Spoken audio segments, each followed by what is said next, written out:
চকরিয়া উপজেলা জুড়ে 18 ইউনিয়ন এবং একটি পৌরসভা রয়েছে।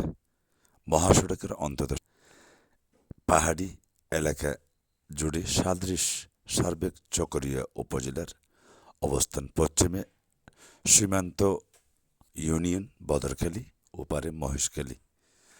পূর্বে সুরাজপুর মানিকপুর ইউনিয়ন তথা লামা উপজেলার একেবারে বারান্দাতে রয়েছে আমাদের চকরিয়া উপজেলার বৌবিলছড়ি নামে একটি ইউনিয়ন। উল্লেখ্য যে প্রমত্তা মাতামহরী নদীর অববাহিকায় চকরিয়ার দুপাশের অসংখ্য এলাকা জুড়ে পাহাড়, নদী, খালবিলের অবস্থান। এর সঙ্গে একেবারে প্রাকৃতিক দৃশ্য সম্বলিত সবুজে ঘেরা ইউনিয়ন সুরাজপুর মানিকপুর। একেবারে মাতামহরী নদীর কোল ঘেঁষেই 5টি ওয়ার্ডের সমন্বয়ে মানিকপুর বিশাল আকারের একটি গ্রাম।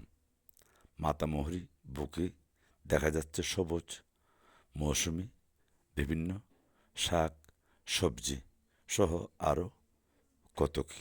সম্মানিত দর্শক মণ্ডলী, যে দৃশ্যপট আপনারা দেখতে পাচ্ছেন একেবারে পাহাড়ের প্রান্তর হয়ে চকরিয়া উপজেলা সদর থেকে কাকারা, তারপরে মাঝের পাড়ি, এরপরে একদিকের সড়ক মগপাড়াবিল মাতামহরী একেবারে পার পর্যন্ত, ওপারে মানিকপুর, অন্যদিকে কাকারা শাহ ওমর রহমতুল্লাহ আলম মাজার।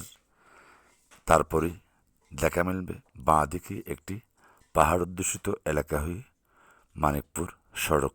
এ সড়ক দিয়ে যেতে পথে একেবারে মানিকপুর চৌচুই অবস্থাতে মাতামহরী নদীর ডান পাশে সার্বিক সৌন্দর্যমণ্ডিত প্রাকৃতিক দৃশ্য সম্বলিত অবস্থান। মানিকপুর 5টি ওয়ার্ডের সমন্বয়ে বিশাল এ গ্রামের পাশে আবার ফাইতং, যেটি লামা উপজেলার আন্দর।